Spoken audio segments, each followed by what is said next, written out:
குழந்தையோட அசைவை நன்றாக உணர முடியும் இந்த வாரத்தில். போன வாரம் வரைக்குமே குமட்டல்ன்ற உணர்வு இருந்திருக்கும் ஒவ்வொருத்தவங்களுக்கு. உங்களுக்கு ஏற்படக்கூடிய பசியை விட இப்போ சற்று அதிகமாகவே இருக்கும். பசி ஏற்படக்கூடிய டைமில் ஆரோக்கியமான உணவுகளை எடுத்துக்கோங்க.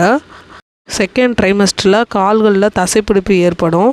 ஒரு சில பெண்களுக்கு இரவில் அடிக்கடி கால் பிடிப்புகள் ஏற்படும். தூங்குறதுக்கு முன்னாடி உங்கள் காலை நீட்டி எக்ஸசைஸ் பண்ணிவிட்டு தூங்குனீங்கன்னா கால் பிடிப்பு இல்லாமல் இருக்கலாம். அது மாதிரிக்கு அதிகமாக தண்ணி குடிக்கும் போது இந்த கால் பிடிப்பு இல்லாமல் இருக்கலாம்.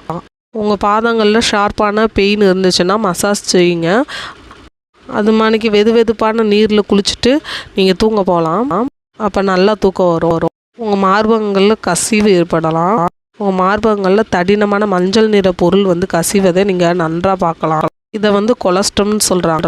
குழந்தை பிறந்த சில நாட்களுக்கு குழந்தைக்கு ஊட்டமளிக்கும் ஒரு உணவாக தாய்ப்பால் இருக்கும். இது எல்லாத்துக்குமே பொதுவானது தான். நீங்கள் கன்சீவ் ஆகி 14வது வாரத்தில் கூட வரலாம். இது நார்மல் தான். முன்னாடி சொன்ன மணிக்கு மலச்சிக்கல் இருக்கலாம். ஒரு சிலருக்கு நெஞ்சு எரிச்சல் இருக்கலாம். கர்ப்ப காலத்தில் நோய் எதிர்ப்பு சக்தி மாறும். அதனால் சளி காய்ச்சல்லாம் வந்துச்சுன்னா வழக்கத்தை விட அதிகரிக்கும். இதனால் காய்ச்சல் தடுப்பூசிலாம் போட்டுக்கணும். உங்களோட எடை கரெக்டான லெவலில் இன்க்ரீஸ் ஆகுதான்னு பார்க்கணும். இந்த டைமில் மைல்டான வாக்கிங் போகிறது ரொம்ப நல்லது. மைண்டை